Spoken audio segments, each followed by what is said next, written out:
compartir, y de hecho que es así y tiene que ser así siempre, quiero compartir acerca de lo que hacemos. Hermanos, lo que hacemos es el fruto de lo que somos, ¿de acuerdo? Lo que hacemos solamente refleja o evidencia lo que somos. Y obviamente quiero hablar acerca de este punto, quiero hablar acerca de este tema, partiendo de lo que nuestro amigo, compañero de milicia, diría yo, siervo, el apóstol Pablo, que ciertamente ya no está acá con nosotros, él está en la presencia del Señor, pero es incisivo. A mí me encanta, a veces nosotros no hemos aprendido a conocer a las personas, ¿no? Pero tú escuchas hablar a una persona, siéntate a hablar con ella, a conversar, y vas a poder conocer. Hay mucha maravilla en cada persona, porque Dios ha puesto una personalidad, ha puesto talentos, ha puesto un carácter, y hay mucha gracia. Pero cuando comenzamos a conocer, digamos, en este caso, el apóstol Pablo, ¿qué tipo es este hombre? O sea, es un tipo súper incisivo, un tipo muy preocupado, abocado a lo que él está haciendo. Y él, en Romanos 2, y voy a permitirme leer desde el verso 17 al verso 24, él nos va a hacer nuevamente ver algo fundamental en el carácter del hombre, el ser humano, lo que el hombre es. Por eso es que el mensaje de hoy se llama: lo que hacemos es el fruto de lo que somos. No es al revés. Nunca es al revés. Las cosas no ocurren por si acaso de manera fortuita. Quizá usted programa su día sin Dios y usted cree que va a tener un día normal, pero no, yo le digo algo, Dios tiene un plan para nosotros, pero Satanás ya tiene una vida probablemente programada para cada persona, para mantenerlo a usted distanciado de Dios, para que usted nunca conozca, se acerque a Dios, lo conozca y le reconozca verdaderamente. Vamos al libro de Romanos capítulo 2, voy a leer del verso 17 en adelante. Dice: he aquí, y le está hablando a los judíos, tú tienes el sobrenombre de judío y te apoyas en la ley y te glorías, dice, en Dios, y conoces su voluntad, e instruido por la ley, apruebas lo mejor. Le está hablando obviamente a los judíos, y es un poco, voy a decirlo de esta manera, superlativo. O sea, él está poniendo un énfasis en lo que ellos son y en lo que ellos suelen hacer. Está hablando el apóstol Pablo aquí de los judíos, y dice en el verso 18: y confías en que eres guía de los ciegos, luz de los que están en tinieblas. O sea, ellos a sí mismos se autoproclaman aquellos que tienen la verdad y que tienen toda la capacidad de dirigir al mundo, porque el mundo está en tinieblas. Dice: luz de los que están en tinieblas, porque así se miraban ellos. Instructor de los indoctos, aquellos que no saben, que no conocen las escrituras, ellos estaban atentos para poder dar luz acerca de esto. Maestros de niños, que tienes la ley, que tienes en la ley la forma de la ciencia y de la verdad. Es decir, cuando hablamos de ciencia, hablamos de conocimiento. Tú pues que enseñas a otro, y aquí viene con una exhortación, no te enseñas a ti mismo. Dice: tú que predicas que no se ha de robar o de hurtar, hurtas, robas, es lo que está diciendo. Tú que dices que no se ha de adulterar, adulteras. Tú que abominas a los ídolos, cometes idolatría, cometes sacrilegio. Tú que te jactas, le dice, te jactas de la ley, con infracción de la ley, deshonras a Dios. Porque como está escrito, el nombre de Dios es blasfemado entre los gentiles, es decir, aquellos que no conocen a Dios causa de ustedes, o por causa de vosotros. Padre, oramos por tu palabra, es poderosa, es única, es real, es suficiente, es mi medicina, es mi alimento, es todo lo que necesito. Permíteme, Señor, poder hablar tu palabra. Nada mío, ayúdame, Señor, en este tiempo para poder compartir tu mensaje. Y oramos, Señor, para que cada corazón, cada oído sea abierto en esta hora, Señor. Oídos y ojos abiertos, corazones dispuestos, Señor, para recibir la poderosa e indestructible e incorruptible palabra de Dios en sus vidas. Señor, que solamente tu palabra puede generar en el hombre el querer como el hacer por tu buena voluntad. Oramos para que así sea en el nombre de Jesús. Amén. Amén. Entonces, hermanos, Pablo nuevamente, ¿no? Nuevamente Pablo. ¿Cuántas veces vamos a conocer a Pablo? Creo que vamos a conocerlo todo el tiempo. En realidad es Dios hablando a través de Pablo, porque la palabra es inspirada, es decir, cuando uno se inspira se llena de un espíritu, ¿verdad? Cuando la gente hace música se inspira, se llena de un espíritu. Cuando la gente escribe se inspira. Bueno, estos hombres, la Biblia dice que fueron inspirados, llenos, es decir, de Dios para escribir la palabra. Pero Pablo, a través del cual vamos a compartir lo que Dios está diciéndonos en esta mañana, Pablo dedica mucho tiempo y es muy incisivo, de una manera muy incisiva, se dedica a demostrar que el hombre es corrupto, que el hombre tiene un problema de pecaminosidad, que el hombre no puede solucionar esa situación. Pablo, como hombre que es y como experto, digámoslo de alguna forma, experto en el Evangelio, y algunos se preguntarán qué es Evangelio. Evangelio significa buenas noticias.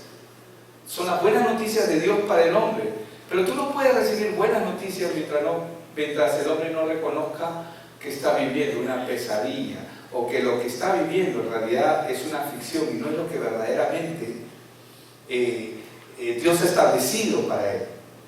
Pablo podría ir directamente y hablar de las buenas nuevas del Evangelio, es decir, darle a la gente las buenas noticias, como hoy en día mucha gente predica: ven a Cristo porque Él te ama, ven a Dios porque Él es bueno, Él va a ayudarte a solucionar tu matrimonio, Él te va a ayudar a solucionar ese problema económico que tienes. Y hay mucha gente que incluso usa las Escrituras, hacen un uso y un abuso de las Escrituras por falta de entendimiento, de hacer cosas que son totalmente antibíblicas. Totalmente antibíblicas. Pablo podría ir directamente hacia el Evangelio y dar las buenas noticias del Evangelio. Pero la pregunta es: ¿cómo la gente podría aceptar las buenas noticias si primero no conoce las malas noticias de la situación en la que está y la situación en la que vive? Las buenas noticias se aprecian en medio de un malestar en el ser humano. Pablo insiste tanto, hermanos, como lo que probablemente usted ve que yo continuamente vengo hablando: pastor, va a predicar eso, pero creo que eso ya lo escuché. Pareciera que ya lo hemos escuchado. Pero Pablo, hermanos, está siendo muy incisivo, muy terco, ¿no? Insiste una y otra vez, hasta que el hombre vea su propia condición, la condición en la que se encuentra. Pablo conoce y entiende su propia naturaleza, y como él se conoce, ¿cuántos de acá se conocen? Algunos creemos que nos conocemos, pero otros, hermanos, no nos conocemos realmente. Es más, muchos de nosotros nos sorprendemos. Nos sorprendemos. Yo hice esto, yo pensé esto, y yo aquello, y yo el otro. No te sorprendas de ti, porque la Biblia dice que el hombre no se conoce a sí mismo. El hombre no sabe lo corrupto que puede ser, lo peligroso que puede ser. Pero Pablo, como él entiende su condición, cuando uno entiende su condición, cuando Jesús dijo, él le dijo a sus discípulos, porque mucha gente se le acercaba a él, al Señor Jesús, mucha gente se le acercaba y le decía, trataba de alabarlo, trataba de pasarle la mano, de hacerlo sentir bien, lo lisonjeaban, es decir, le decían cosas bonitas, ¿no? Como esa mujer que agarra y le dice, dichoso el vientre que te parió y los pechos que te dieron de amamantar, ¿no? O sea, dando a entender qué dichosa ha sido esa mujer por haberte tenido, ¿no? ¿Y qué le contesta a él? Más dichosos son los que escuchan esta palabra. Es mucho más poderoso escuchar esta palabra. Entonces el hombre siempre entra con la lisonja, entra con ese trato agradable a querer mostrarse, ¿no? Como un hombre el otro día viene y me dice, sí, porque yo reconozco que tú eres un hombre de Dios, que tú esto y que tú aquello. No me conoces. Tiene que preguntarle a mi esposa qué tan hombre de Dios soy. Y con esto yo no estoy diciendo esto porque en realidad me porte mal, aunque lo hago muchas veces, hermano. Las esposas conocen mejor al esposo. Amén. Pero no voy a entrar en detalles. El punto es que Pablo entiende su naturaleza, él entiende su corrupción, él entiende su naturaleza, y como entiende su propia naturaleza, sabe que el hombre por naturaleza se va a resistir a entender su condición en la que vive, su condición de miseria. Hermanos, si el hombre no entiende su condición, lo frágil que es, lo débil que es, lo proclive que es hacia el mal, hacia el pecado, hacia hacer lo malo, no puede venir con verdad a Cristo. Cuando yo le digo a una persona, ven a Cristo porque Él te ama, es verdad, Dios lo ama, pero yo no le puedo decir, ven a Cristo porque Dios te ama, por decírselo, porque si esa persona viene a Cristo, él va a pensar que puede venir a Cristo, pero yo no puedo traerlo a Cristo sin que él entienda su condición. Si esa persona no entiende su condición, va a venir a Cristo, pero en falsedad, en la falsedad de su propio criterio, de su propio juicio, de su propio entendimiento. No va a venir con verdad. Cuando nosotros vemos un texto en la palabra, en la Biblia, en Juan 4:23, por ejemplo, dice, mas la hora viene, dice, y ahora es. Ustedes lo tienen ahí en pantalla. Cuando los verdaderos, diga conmigo verdaderos. Qué interesante lo que dice ahí. Cuando los verdaderos adoradores adorarán al Padre en espíritu y en verdad. ¿Por qué Él es tan incisivo en esto? El Señor está hablando aquí. ¿Por qué el Señor está siendo incisivo aquí? Dice, la hora viene y ahora es cuando los verdaderos adoradores adorarán al Padre. ¿Por qué? Porque yo puedo venir a adorar al Padre con mentira, creyendo que Él está para servirme. Muchos hemos cambiado, cuando hemos venido a Cristo, hemos cambiado el zodiaco, hemos cambiado la suerte, y ahora creemos y pensamos que Dios está con nosotros para que Él haga lo que nosotros necesitemos que Él tiene que hacer. Pensamos que Él tiene que hacer lo que nosotros demandamos. Cuando esto no es así, la Biblia no nos muestra en ninguna parte eso. Jesús, siendo Dios, Él dijo de sí mismo, yo no he venido a hacer mi voluntad sino la voluntad del Padre. Él, pudiendo hacer su propia voluntad, no la hizo. ¿Cuánto más nosotros? Y acá dice, mas ahora viene y ahora es cuando los verdaderos adoradores adorarán al Padre en espíritu y en verdad. Porque también el Padre, ¿qué dice? ¿Cuál es la consistencia del Padre? ¿Qué está buscando el Padre? Adoradores que lo adoren en espíritu y en verdad. Porque hay gente que lo adora y busca adorarle a su forma, a su manera, bajo su propio juicio, bajo su propio criterio. Esa gente que posiblemente las iglesias están llenas también de este tipo de personas, por si acaso, que ellos tienen muchas buenas intenciones en su corazón, pero ellos están adorando a Dios desde el engaño y la corrupción de su corazón. Un día, no, eso pasó hace muchos años atrás, había una persona que, bueno, se lo voy a contar, había una persona que traía sus diezmos y ofrendas para la iglesia, ¿no? Y un día, pero esta persona, ¿a qué se dedicaba? Se dedicaba a estafar, se dedicaba a robar, se metía a las tiendas a robar.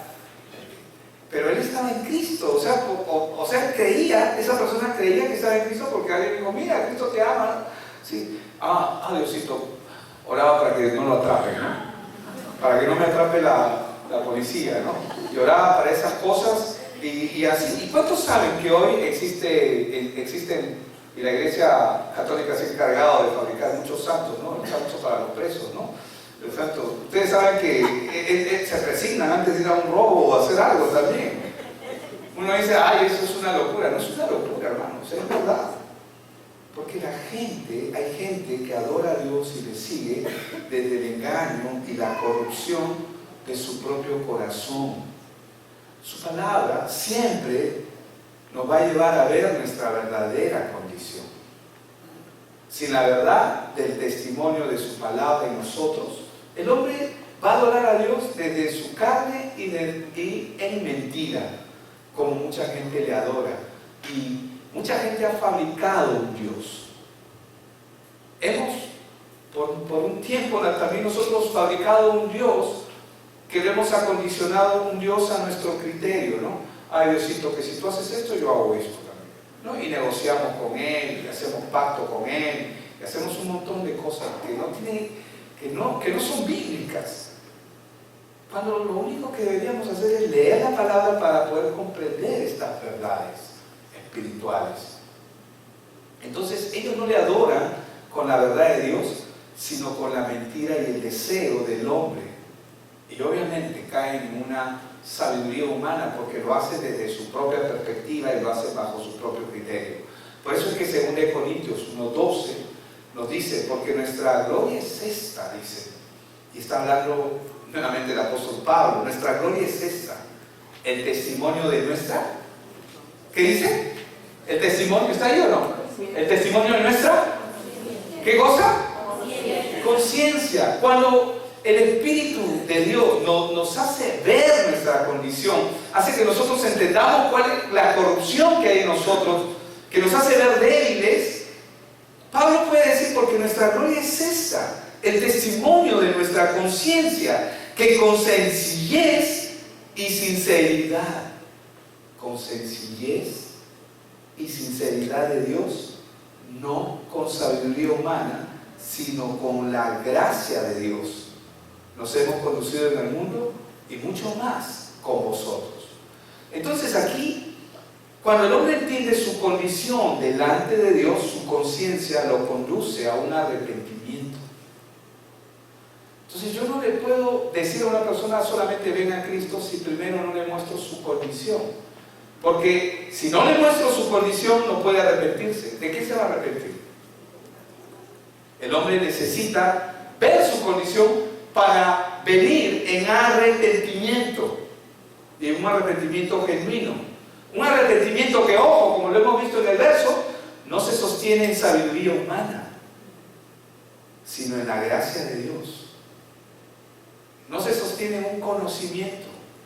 ¿Cuánta gente conoce las Escrituras? ¿Cuánta gente conoce la Biblia? Pero sus vidas siguen siendo igual de miserables. Siguen siendo hipócritas, siguen aparentando y piensan, porque la conciencia también se cauteriza y piensan que eso es vivir la vida cristiana. La vida cristiana no consiste en ir a una iglesia, aunque eso va a ocurrir como consecuencia. La vida cristiana no consiste en saber mucho de la Biblia. La vida cristiana consiste en vivir para Cristo. Por eso es cristiana. La palabra cristiano viene de Cristo. El que dice que es cristiano y no le conoce, ¿de qué estamos hablando? ¿De qué estamos hablando?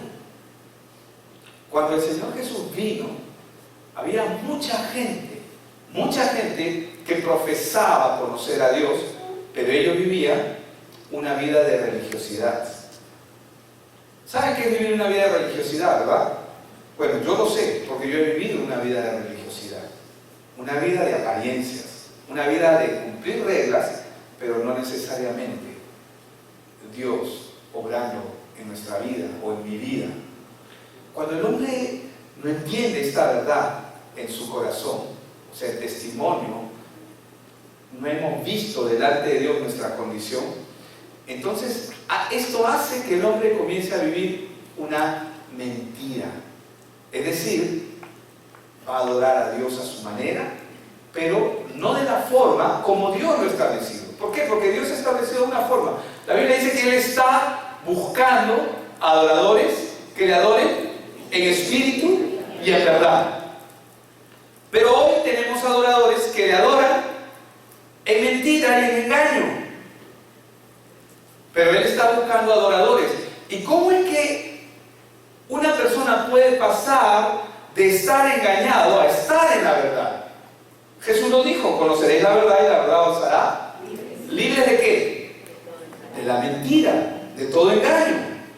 Mateo 15, versos 8 y 9 dice, cuando el Señor hablaba acerca de este tipo de personas, dice: este pueblo, dice, de labios me honra, mas su corazón, dice, está lejos de mí. Pues en vano me honra. En vano me honra. ¿Saben lo que es? ¿Saben lo que es eso? ¿A cuántos de ustedes les ha pasado que tenían que llegar al banco antes de las 5 y se han tomado como 3, 4, 5 carros? No sé qué han hecho. Y llegaron al lugar donde tenían que llegar y el banco ya estaba cerrado. ¿De qué te sirvió todo el trayecto que hiciste? Fue en vano. ¿Sirvió de algo? No. Este pueblo de labios me honra, dice. De labios de honra. Sí, tú eres el Señor. Sí, Señor. Sí. Y como estaba compartiendo en la mañana en la oración Carlos Contreras, y él decía, él estaba citando acerca de la viuda y el juez injusto, ¿no? Y citó al fariseo, que está justamente ahí también en Lucas 18, creo que es del verso 9 en adelante, pero y decía, ¿no? Y cuando oraba consigo mismo. Cuando habla del publicano, ¿cómo oraba? El fariseo oraba de esta manera: Señor, te doy gracias porque no soy como este miserable pecador. Yo no hago esto, yo no hago aquello, yo no hago esto otro, yo no me porto así ni me comporto de esta forma, ¿no? Dando a entender, pero la Biblia dice que él oraba consigo mismo. Este pueblo de labios me honra, mas su corazón está lejos de mí. Pues en vano me honra, dice, enseñando como doctrinas mandamientos de hombres. Esta es la causa, hermanos. Esto es algo que no ha cambiado. Esta es la causa, esta es la razón por la cual Dios busca adoradores que le adoren en espíritu y en verdad. Es por esa razón que Pablo insiste tanto en que el hombre entienda su condición. Por eso es que Pablo una y otra vez vuelve con lo mismo, porque él quiere que el hombre entienda. Él no quiere que esto quede en un conocimiento. Sí, yo soy un pecador. Sí, yo me porto mal. Sí, es verdad. Pero ¿lo has entendido? ¿Has entendido que no puedes hacer nada bueno? ¿Has entendido que estás en un estado de miseria? ¿Has entendido que tu condición te lleva al infierno? ¿Has entendido? Sí, lo he entendido. Posiblemente hay un asentimiento mental solamente. ¿Qué es un asentimiento mental? Sí. Lo sé, pero en realidad no lo vivo. Y si no lo vivo, se convierte en un gran problema en la vida de la persona. Por eso Pablo insiste en que el hombre entienda su condición, que entienda que vive una tragedia, que está condenado. Una tragedia, una condición que ha sido heredada por causa de Adán, con la que todo hombre nace. Vamos a ver este verso porque me gusta este mismo verso cuando Isaías lo cita. Isaías 29:13 dice pues el Señor, porque este pueblo se acerca a mí, ¿verdad? Con su boca y con sus labios, dice, me honra, pero su corazón está lejos de mí. Y acá dice algo muy importante: y su temor de mí, o sea, el temor, la reverencia, no es más que un mandamiento de hombres que les ha sido enseñado. Nada, eso es lo que dice. ¿Cuál es la condición del corazón del hombre? Es que está lejos, ¿verdad? Dice, pues este pueblo se acerca a mí con su boca y con su labio me honra, pero su corazón, ¿cómo está? ¿Dónde está? A kilómetros. Lejos está. A kilómetros. Así es el corazón del hombre religioso. Su corazón está a kilómetros de Dios. Solamente tiene conocimiento. Y habla de que el temor o la reverencia hacia Él es solamente un mandamiento nada más. Ahora, ¿saben por qué esto ocurre en estas personas? Porque ellos no han comprendido su verdadera condición. Ellos no han comprendido. Un corazón, escúcheme bien, un corazón que comprende quién es su Dios, es un corazón que siempre va a estar quebrantado, quebrado, roto delante de Él. Es como el gentil que está delante de Dios, ni siquiera puede levantar el rostro hacia el Señor, porque entiende su culpa, conoce su condición, sabe quién es Él. Ni siquiera se atreve a levantar su cabeza. No comprender quién es Dios, ni lo que Él ha hecho por el hombre, mantiene el corazón del hombre lejos de Él. Significa esto que cuando dice, y acá, ¿no? Dice, su temor de mí no es más que un mandamiento, dice, de hombres.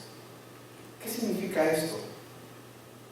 Que la palabra que han aprendido es solamente conocimiento, es mental, pero no es real en sus vidas. ¿Cuándo se hace real? ¿Cuándo se hace real la palabra de Dios en la vida de una persona? Cuando uno reconoce su condición, cuando lo experimenta. Yo te voy a decir cuándo se hizo real en mi vida.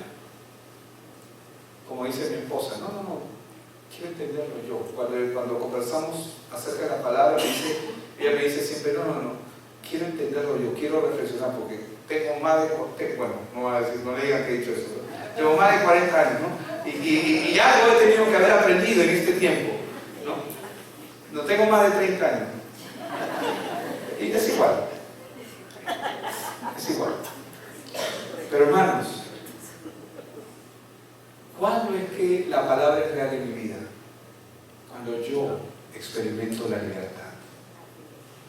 Cuando yo experimento la libertad. Esto no es un aprendizaje humano, no es sabiduría humana, porque la palabra puede estar aterrizada en un plano de conocimiento, porque el conocimiento también entra a través de la razón humana. Pero cuando yo experimento esta libertad, esa palabra que yo aprendí, no solamente es la palabra que aprendí, es la palabra que viví, es la palabra que experimenté. Me hizo libre. ¿Me está entendiendo lo que le estoy diciendo? Sí. Entonces, se hace real cuando Él liberta a una persona. Cuando el hombre experimenta esa libertad. Hermanos, el Señor vino a ser libre al mundo, sí, pero Él me hizo libre a mí. Es totalmente distinto. Es verdad que Él vino a ser libre a otros, pero Él me hizo libre a mí. Hay poder, sí, igual poder en Jesús que murió. ¿Es verdad? Amén. Hay poder, porque lo que yo no podía, Él lo hizo por mí. Porque lo que a mí me tenía atrapado, Él me dio libertad. Porque lo que yo no podía controlar, Él lo controló por mí. Cuando yo experimento esa verdad en mi vida, yo puedo decir, soy libre. Paso del estado de un religioso o una persona que sabe mucho a un estado de una persona que, a pesar de que puedas saber solamente un verso en toda la Biblia, pero lo hayas experimentado en tu propia vida, pasas a conocer quién es Él. Porque Él se muestra, se da a conocer. Por eso, para un verdadero adorador, para una persona que lo adora en espíritu y en verdad, Dios lo es todo. Pero para el que no ha entendido aún quién es Dios y por qué vino a Él, y que aún no ha experimentado la libertad en su propia vida, Dios se convierte en parte de su agenda. el domingo por si acaso tengo que ir a la iglesia. Si no, es que el pastor es tan cargoso que me llama, o el hermano está que insiste, ¿no? Sí, pues no, sí, no, pero vamos, sí, vamos a ir. No, además me gusta lo que estoy escuchando, ¿no? Pero no, sí, se convierte en su agenda, parte de su agenda. Y no estoy diciendo que eso esté mal, porque Dios también trabaja en ello. Pero un verdadero adorador, Dios no es todo, hermano. Nada puede interrumpir mi comunión con Dios. Para alguien que no ha entendido, Dios se convierte en un punto más en su lista de actividades que tengo que realizar. ¿Y qué va a hacer? El labio le va a honrar, pero su corazón se va a mantener lejos. ¿Por qué el corazón se va a mantener lejos? Porque, hermano, estoy buscando qué tirar, pero... Perdón. No, la billetera no. No, ¿cómo habla tu billetera? Imagínate que esto es una piedra. La piedra tiene que ser quebrada. Mientras la piedra no sea quebrada, esa persona no puede experimentar quién es Dios. Y necesita ser golpeada y quebrada. Eso es lo que el hombre tiene que experimentar. Y algunos tienen que llegar a ese nivel para entender quién es Dios. Cuando la vida los comienza a golpear al punto de que no tienen escapatoria, de que no tienen solución. Y recién pueden decir para sí mismos, uy, ¿verdad? Por eso es que Pablo es incisivo y él sigue incidiendo en lo mismo. Insiste en mostrarle al hombre cuál es su condición de pecado. ¿Por qué? Porque la mayoría de gente no tiene una conciencia fuerte de que son realmente, no solamente pecadores, o sea, pueden saberlo, pero no se sienten tan mal porque no sienten que eso es tan grave en sus vidas. ¿Y saben por qué no lo sienten grave? Porque todo el mundo es igual. Sí, yo también he robado en algún momento, pero yo no he robado como otros han robado. Sí, yo también he mentido, pero yo no he mentido como otros han. Sí, yo he hecho esto, pero hay otros que lo han hecho peor. Y tendemos a hacer una escala, a compararnos, es verdad.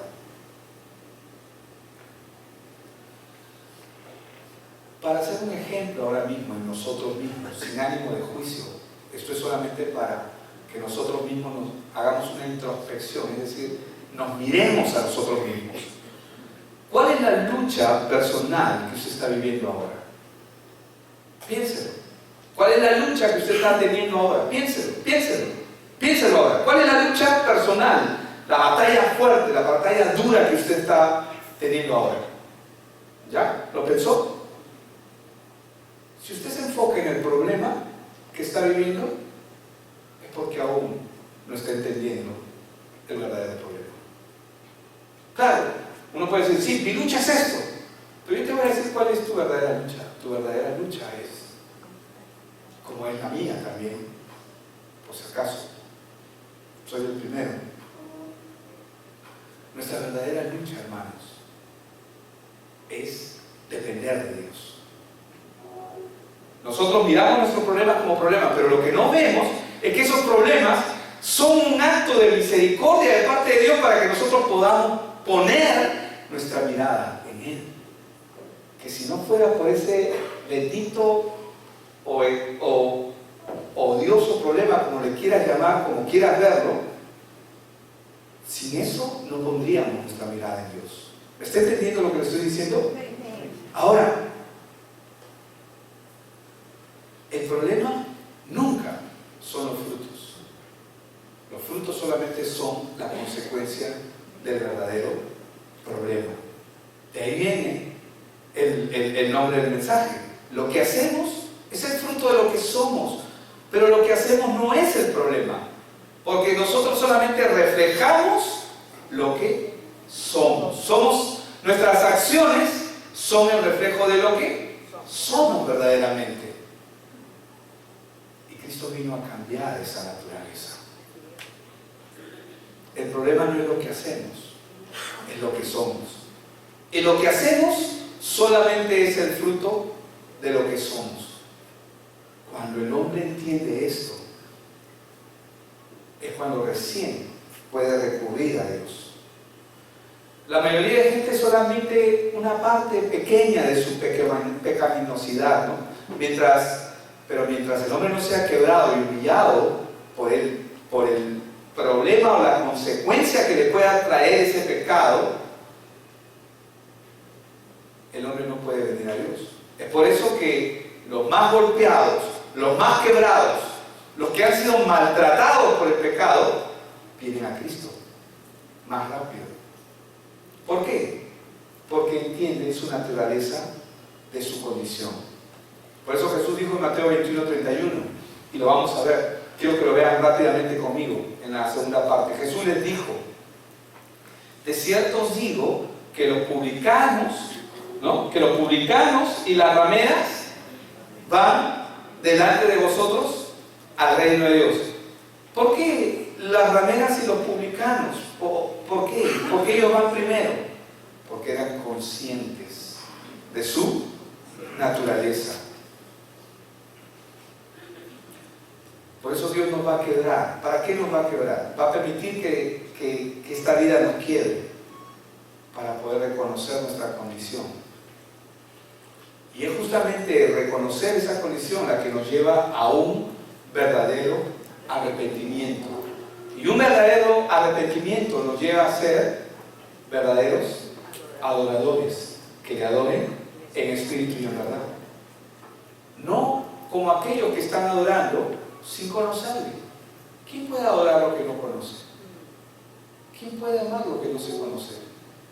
El hombre lo hace de manera continua. ¿Qué debemos hacer? Y en el caso de ellos, Pablo los estaba exhortando a ellos porque ellos tenían la verdad, conocían la palabra, corregían a otros y se ponían como la luz para el resto de la humanidad.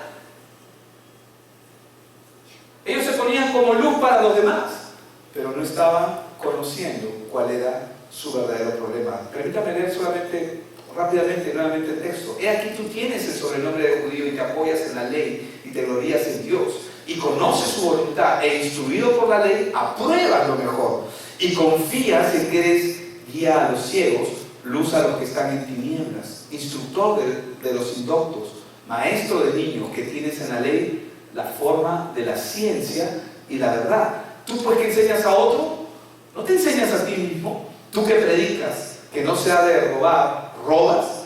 Tú que dices que no se ha de adulterar, adulteras. Tú que abominas a los ídolos, cometes idolatría, sacrilegio. Tú que te jactas de la ley, con infracción de la ley deshonras a Dios, pues como está escrito, el nombre de Dios es blasfemado entre los gentiles por causa de ustedes, les dice. Ellos tenían un problema muy grande, el mismo problema que existe hoy en nuestro tiempo. ¿Cuál es el problema? Ellos se apoyaban en su propia ley. ¿Qué hace el hombre hoy día? Se apoya en su propia opinión, en su propio criterio. Ellos se gloriaban en Dios porque ellos creían conocerlo. Lo mismo ocurre hoy día. Ellos creían que conocían su voluntad, es decir, que lo que estaban haciendo era correcto. Hoy mucha gente camina de la misma forma y tiene la seguridad de que Dios tiene que hacer lo que ellos están diciendo. Y ellos, los judíos, aprobaban lo mejor. Es decir, se ponían como jueces para determinar quién está bien y quién está mal. Por eso es que a mí me fascina la palabra cuando dice, cuando vayas, en Gálatas 6:1 está eso, no, ese verso no se lo he dado ahora. En Gálatas 6:1, permítame leer solamente la primera parte. Hermanos, si alguno fuere sorprendido en alguna falta, ¿cuántos han sido sorprendidos en alguna falta? Dice, vosotros que sois espirituales, es decir, que están conectados con Dios, es decir, que buscan hacer la voluntad de Dios, dice, restauradle con espíritu de mansedumbre, considerándote a ti mismo, no sea que tú también seas tentado. ¿Cómo mira a la otra persona? ¿Con juicio o con misericordia?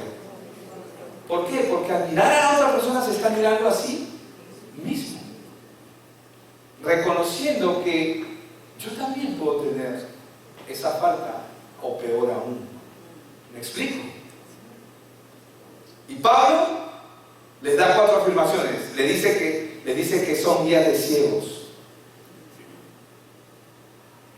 Hermanos, en otras palabras, lo que Pablo les está diciendo, ustedes no saben nada. Ustedes son solamente bla, bla, bla, bla, bla. Ustedes solamente hablan, pero no entienden lo que están viviendo, porque aún no le conocen. Qué importante es para el hombre poder entender la palabra de Dios, entender lo que Pablo está haciendo en este tiempo. ¿Qué es? Él está insistiendo con el hombre para que el hombre entienda cuál es su condición delante de Dios. ¿Sabe cuál es nuestra condición delante de Dios? Es como el fariseo. No. ¿Es como el publicano? Sí. ¿Por qué como el publicano? Debería de ser. Porque el publicano ni aún podía levantar su cabeza de reconocer cuál es su condición delante de Dios. Simplemente estaba: Señor, sé propicio a mí, que soy pecador. Sí. Y algunos podríamos decir: pero nosotros ya hemos sido salvados. Es verdad. Pero nosotros ya hemos sido rescatados. Es cierto.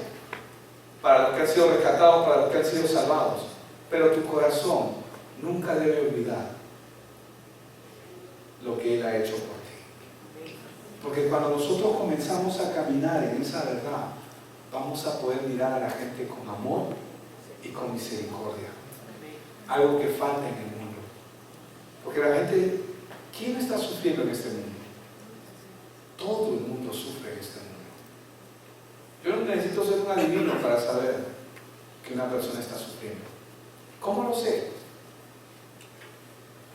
Si no tiene a Dios en su vida, está sufriendo, por más alegre que esté, por más dinero que tenga, por más comodidades, por más logros que tenga. Eso es solamente apariencia, pero por dentro están gritando: ayúdame. Pero tú no puedes ir a ayudarlos y decirle: mira, Dios te ama solamente. No, tú tienes que ir con el Evangelio de Jesucristo para que ellos entiendan su condición y puedan venir a Él. Amén.